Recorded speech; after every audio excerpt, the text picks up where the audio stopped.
अब तो डिफरेंशियबिलिटी शुरू कर लूँ।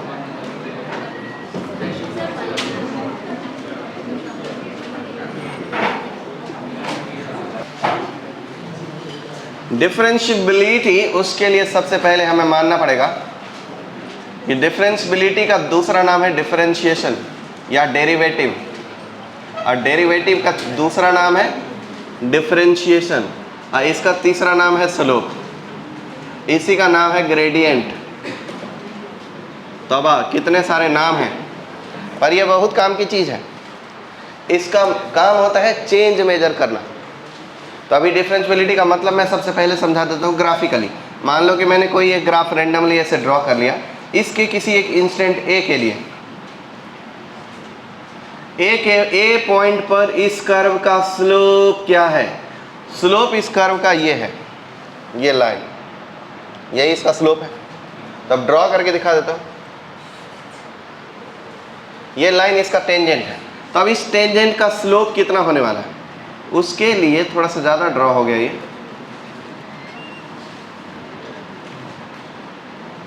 छू के जाना था, एकदम चिपक ही गया, हट।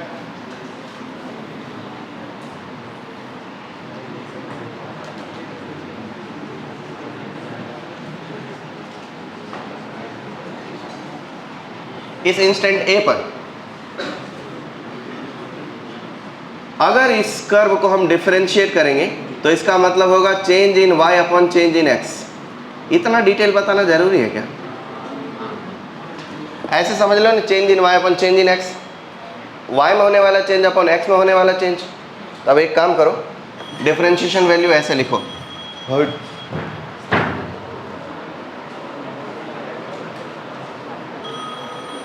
VNIT,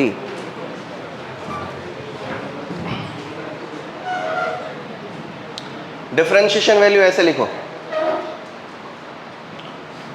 रुको कॉल कट गया चैनल।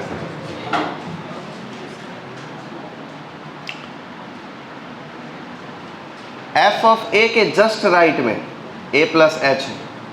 कौन है ये? ये गैप कितना है? h। और ये गैप अभी दिख रहा है बहुत सारा, पर वास्तव में वो लगभग 0 है।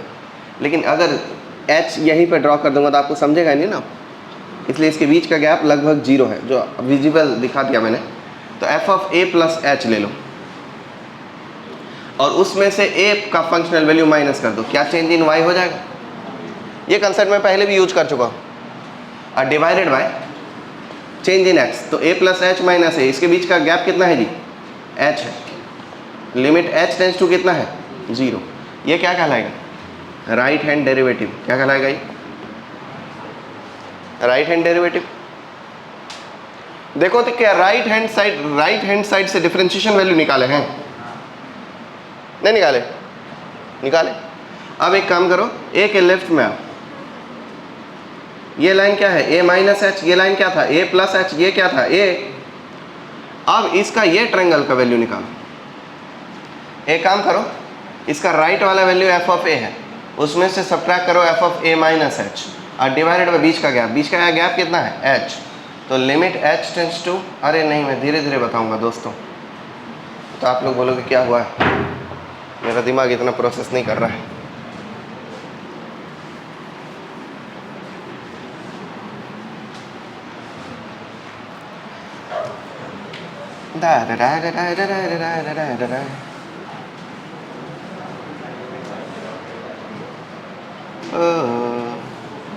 एक्स एक्सिस, वाई एक्सिस, कोई एक कर्व, इस बिंदु पर छू के गुजरी एक रेखा, इस इंस्टेंट का नाम A है। क्या है?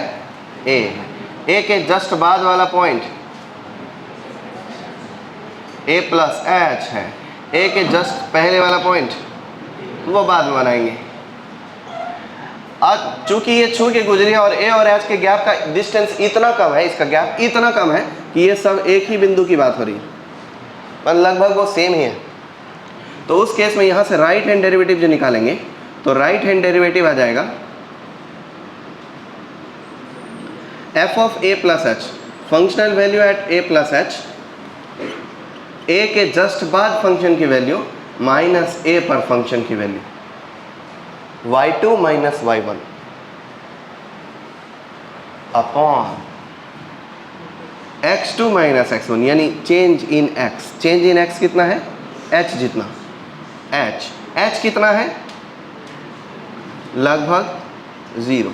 तो ये फॉर्मूला बन के तैयार हो गया किसका? राइट हैंड डेरिवेटिव का। किसका हो गया? राइट हैंड डेरिवेटिव का। दोस्तों आप देखेंगे left hand derivative. Left hand derivative के लिए a के जस्ट पहले, थोड़ा सा पहले, लगभग 0 पहले a माइनस एच नाम का एक रेखा खींचेंगे। इसको बोलेंगे a माइनस एच। अब इसके बीच का भी गैप h है। अब इस पॉइंट पर इसका डेरिवेटिव निकालेंगे, y2 माइनस y1। ये एक ट्रेंगुलर शेप का है, इसका नाम रखेंगे LHD, लेफ्ट हैंड डेरिवेटिव। अब इसके लिए a पर फंक्शन की वैल्यू निकालेंगे, तो मिल जाएगा f ऑफ a, माइनस करेंगे a के जस्ट पहले फंक्शन की वैल्यू, मतलब ये, मतलब f of a minus h। तो अब ये हो गया y2 minus y1 divided by this minus this, मतलब चेंज इन x यानी h। ये है change in y delta y, ये है change in x delta x, और delta y by delta x को डिफरेंशिएशन कहते हैं। लिमिट h इतना छोटा कि लगभग 0। अब ये चीज़ कहलाएगा left hand limit, left hand derivative. ये चीज़ कहलाएगा राइट हैंड डेरिवेटिव। अगर कभी लेफ्ट हैंड डेरिवेटिव और राइट हैंड डेरिवेटिव दोनों सेम हो जाए, मान लो कि इधर से जो डिफरेंशिएशन वैल्यू निकाला वो ऐसा, और इधर से जो डिफरेंशिएशन वैल्यू निकाला वो ऐसा, दोनों सेम हो गया तो कर्व हो जाएगा डिफरेंशियल। लेकिन अगर दोनों अलग अलग हो गए तो कर्व हो जाएगा नुकीला मोड़। क्या बन जाएगा? नुकीला मोड़। जब नुकीला मोड़ बनेगा तो वो नॉन डिफरेंशिएबल होता है, समझे? क्योंकि दो अलग अलग डिफरेंशिएशन वैल्यू आई ना लेफ्ट में राइट में, तो अगर दोनों अलग अलग डिफरेंशिएशन वैल्यू आई लेफ्ट में और राइट में तो उसे नॉन डिफरेंशिएबल बोलेंगे, और सेम वैल्यू आई तो उसे डिफरेंशिएबल बोलेंगे। अगर कभी if LHD is equal to RHD हो, ये लिख देता हूं, फॉर अ कंटिन्यूअस फंक्शन, ये बात ध्यान रखना, for a continuous function, continuous function, if left hand derivative is equal to right hand derivative, then f of x is differentiable at x is equal to, वो instant जो भी है, differentiable at x is equal to a। एक बात का ध्यान रखना, अगर फंक्शन डिसकंटिन्यू है, जैसे कि कुछ ऐसे,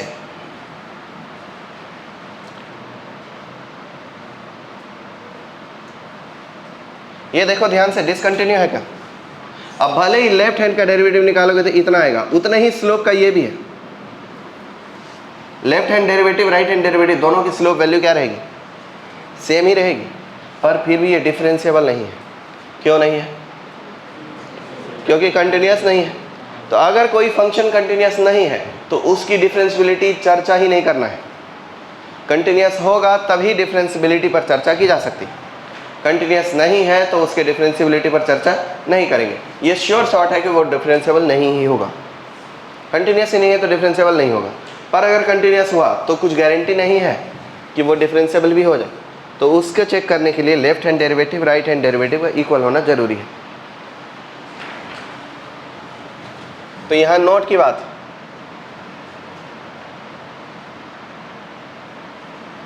eight x is equal to any instant a, पहले number, if f of x is discontinuous,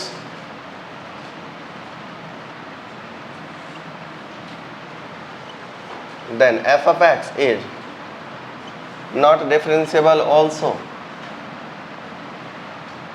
not differentiable too. if f of x is continuous, then f of x may or may not be differentiable। तो ये differentiable हो भी सकते हैं और नहीं भी हो सकते हैं। दिखाता हूं मैं एक ग्राफ से। देखो दोस्तों,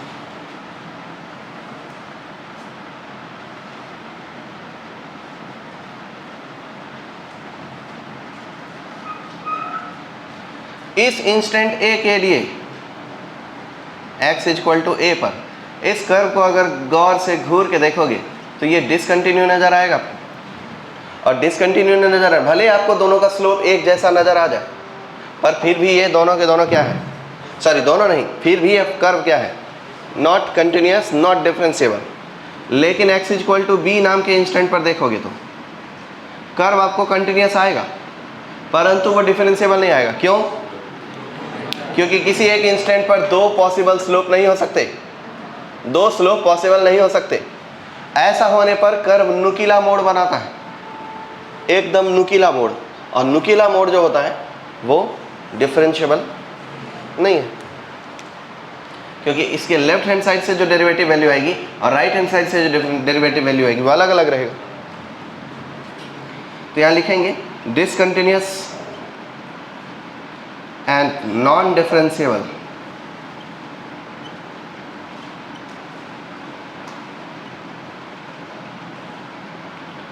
eight x equal to a. यहाँ लिखेंगे कंटिन्यूस बट नॉट डिफरेंशिएबल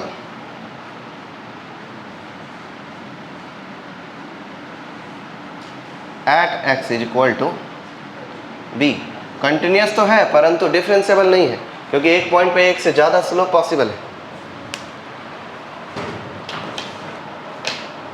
अब मैं ये नहीं बोलूँगा कि आपको ऑब्वियस लगा होगा कि हाँ लेफ्ट वाला राइट वाला डेरिवेटिव इक्वल होना चाहिए, तभी उसे एग्जिस्टिंग बोलेंगे।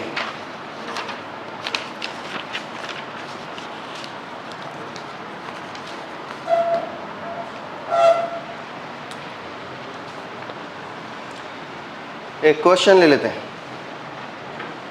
एक एग्जाम्पल ले लो पहले। y equal to mod of x, graph बनाएंगे, एक नुकीला मोड़ बढ़ेगा। इसका जब लेफ्ट हैंड डेरिवेटिव निकालने जाओगे at x equal to 0, left hand derivative निकालने जाओगे, मुझे लगता है -1 आएगा।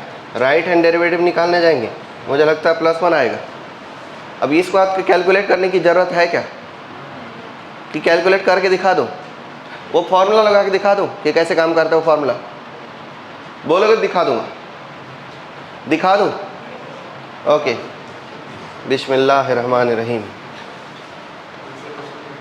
देखो लिमिट a प्लस एच, बोले तो 0 प्लस एच, मतलब f of h minus f of 0 divided by h, limit h tends to 0। f of h का वैल्यू हो जाएगा mod of h minus 0 divided by h। ये बात मैंने जब h बताया था तो पहले बताया था कि हमेशा h को पॉजिटिव माना जाता है। क्या माना जाता है? ये डिटेल में उसी दिन बताया था, ताकि आप कंफ्यूज ना हो जाओ कि अब h पॉजिटिव है कि नेगेटिव। h टेंस टू 0 तो दोनों प्रकार का नंबर हो सकता है। तो अब इसे लिखोगे आप h माइनस 0 बाय h, मैं कहता हूँ h बाय h, मैं कहता हूँ 1। अरे लेफ्ट हैंड डेरिवेटिव नहीं है, ये राइट हैंड डेरिवेटिव है, f ऑफ 0 प्लस h। अभी लेफ्ट हैंड डेरिवेटिव अलग से निकालेंगे। लिमिट h टेंस टू 0, बोलो क्या होता है वो? f of 0 minus f of minus h divided by h। f of 0 कितना? 0 minus f of minus h कितना? Negative of h divided by h। क्या लगता है ये क्वांटिटी माइनस h होने की वजह से कैसे खुलेगा? मॉड के अंदर नेगेटिव नंबर है, किस साइन से खुलता है? नेगेटिव साइन से खुलता है। तो मॉड की वजह से एक नेगेटिव साइन आएगा, एक एच है, एक और नेगेटिव है, 3 बार नेगेटिव साइन बनने वाले हैं। मैं इसे डायरेक्ट ही -h/h लिख करके काट दूंगा, -1 लिख दूंगा। तो जो मैंने कहा था कि लेफ्ट हैंड डेरिवेटिव वैल्यू आया है -1 और राइट हैंड डेरिवेटिव वैल्यू आएगा +1, इसलिए ये यहाँ बना नुकीला मोड़। और नुकीला मोड़ मतलब नॉट डिफरेंशिएबल, तो इसके आगे लिख देंगे नॉट डिफरेंशिएबल। इतना छोटा सा बात पढ़ाने के लिए इतना सारा लिखना पड़ा, पर आप लोग चिंता मत करो, बड़ी सी बात भी पढ़ाएंगे। एक question low, consider f(x) = x² divided by mod of x। लेकिन ये तब जब x 0 नहीं है, और अगर कभी x 0 हो जाए तो ये 0 है। मतलब इस टाइप का फंक्शन हम जरूर कहीं देखें। कहाँ देखें? अरे कहाँ देखे हो? कभी नहीं देखे हो। x में mod ऑफ x देखे भी होते हैं। 4 ऑप्शन है A B C D, बताओ कौन सही है? C सही है? वाह बेटे, E सही है। लगता है PhD कर लिए हो। f(x) is discontinuous eight everywhere, हमेशा जहां तहां डिसकंटिन्यूअस ही चाहे। f(x) is continuous everywhere. f(x) is continuous but not differentiable at x = 0. Option C, f(x) exists in only -1 to +1. D, f(x) exists in only -2 to +2.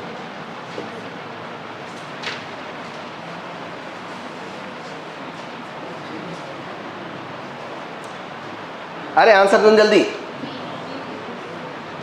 अच्छा, existing की तो बात ही नहीं उठ रही है। सी और डी तो फालतू में ही लिख दिया है, गलत।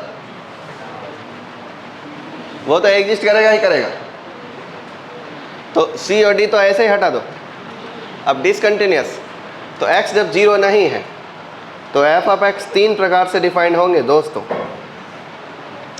अगर x पॉजिटिव है तो ये बनेगा x² में +x, जो कि x बन जाएगा। अगर x 0 है तो ये 0 ही बन जाएंगे। लेकिन अगर x नेगेटिव है तब उस केस में बनेगा x² में -x। क्या बन जाएगा? ये -x बन गया। ध्यान से, ये mod x ही है। mod x की सेम प्रॉपर्टी होती है। तो mod x is discontinuous everywhere, गलत बात, झूठ बोलता है। Continuous but not differentiable at x = 0। Continuous but not differentiable at x = 0। ठीक बोल, सही बात। एग्जिस्ट, हट पुट दोनों कट गए। लिख डालो दोस्तों, इस दास्तान को अपने दस्तावेज में दर्ज करो।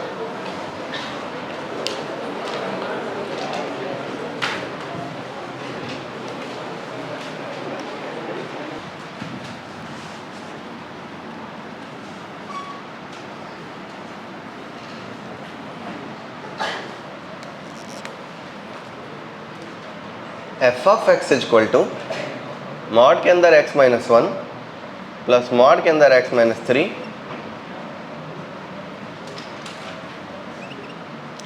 Eight x = 2।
वाले हैं।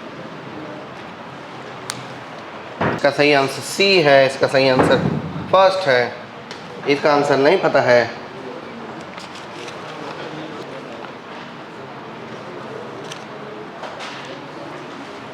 इसका आंसर k-1 टाइम्स ऑफ पाई है, -1 का पावर k है।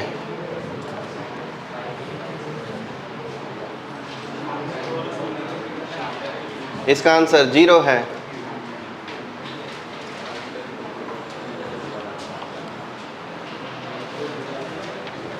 इसका आंसर सी है।